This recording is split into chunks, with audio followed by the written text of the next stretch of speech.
JK எனும் நண்பனின் வாழ்க்கை ரிலீஸ் தேதி தள்ளி வைக்கப்பட்டது ஏன்?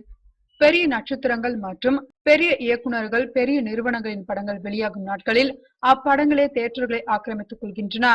அதனால் மீடியம் மற்றும் லோ பட்ஜெட் படங்களுக்கு திரையரங்குகள் கிடைப்பதில்லை. தியேட்டர் மாஃபியாக்களின் பிடியில் திரைப்படத்துறை சிக்கிக் கொள்வதை திரைப்படத்துறையினர் வேடிக்கை பார்த்தபடி இருக்கின்றனர். இந்த கோபத்திலும் திருட்டு விசிடியை ஒழிக்க வேண்டும் என்ற நல்ல நோக்கத்தோடு புதிய கான்செப்டை நடைமுறைப்படுத்த C2H என்ற நிறுவனத்தை தொடங்கினார் இயக்குனர் சேரன். இந்நிறுவனம் மூலம் படம் தியேட்டரில் வெளியாகும் அதே நாளில் ஒரிஜினல் டிவிடியும் வீடுகளுக்கு டோர் டெலிவரி செய்யப்படும். ஒரிஜினல் டிவிடியின் விலை 50 ரூபாய் தான். இந்த டிவிடியை தமிழகத்தின் பல இடங்களிலும் உள்ள C2H விநியோகிப்பாளரிடமிருந்து ரசிகர்களே நேரடியாக வாங்கிக் கொள்ளலாம். C2H நிறுவனத்தை கடந்த வருடம் ஆரம்பித்த சேரன் பல்வேறு சட்ட ஆலோசனைகள், சுய பரிசோதனைகள் திட்டமிடுதலுக்கு பிறகு இந்த திட்டத்தின் கீழ் தன்னுடைய ஜேகே எனும் நண்பனின் வாழ்க்கை படத்தை வரும் பொங்கலுக்கு வெளியிட திட்டமிட்டிருக்கிறார்.